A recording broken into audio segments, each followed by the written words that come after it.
One night, Henry and Gordon were alone with James. Although Sir Topham Hatt was beginning to think well of him, whenever a chance came, the other engines would talk of nothing but bootlaces. Remember when they had to use a bootlace to get you out of trouble, James? They would tease. James tried to get back by talking about Henry, who got shut up in a tunnel, and Gordon, who got stuck on a hill, but they wouldn't listen. "You talk too much, little James," said Gordon. "A fine, strong engine like me has something to talk about. I'm the only engine who can pull the express. When I'm not there, they need two engines. Think of that. I've pulled expresses for years and have never once lost my way. I seem to know the right line by instinct.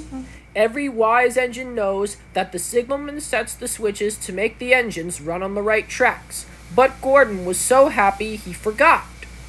"Wake up, James," said Gordon next morning. "It's time for the express. What are you doing? Odd jobs?" "Oh, well, we don't have to begin so, why don't we?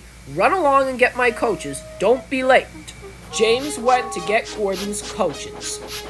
They were all shining with new paint. He was careful not to bump them, and they followed him smoothly into the station singing happily, "We're going away! We're going away!" "I wish I were going with you," said James. "I should love to pull the express and go flying along the line." Gordon, with much noise of blowing the steam, got ready to back onto the train.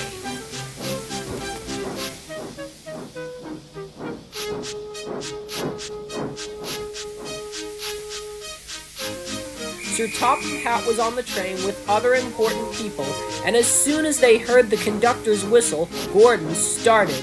"Look at me now, look at me now," he puffed, and the coaches glided after him. "Boop, boop, boop, boop, boop, boop. Goodbye, little James. See you tomorrow." James watched the train disappear and then went back to work. He pushed some freight cars into their proper sidings and went to fetch the coaches for another train. James had just brought the coaches to the platform when he heard a mournful noise. There was Gordon, trying to sneak into the station without being noticed. "Hello, Gordon, is it tomorrow?" asked James. Gordon didn't answer. He just let off steam feebly. "Did you lose your way, Gordon?" "No, it was lost for me. I was switched off the main line onto the loop. I had to go all around and back again." "Perhaps it was instinct," said James. All the passengers were shouting at the ticket window, "We want our money back." Sir Topham Hatt climbed onto a cart and blew the conductor's whistle so loudly that they all stopped to look at him. Then he promised them a new train at once. "Gordon can't do it. Will you pull it for us, James?" "Yes, sir. I'll try." So James was coupled on and everyone got in. "Do your best, James," said Sir Topham Hatt.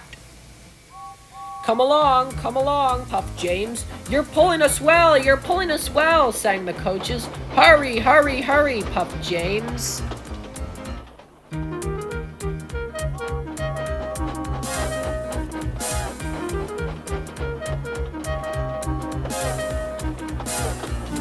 Bridges and stations flashed by.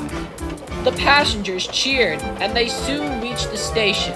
Everyone said thank you to James, and Sir Topham Hatt was very impressed. "Well done.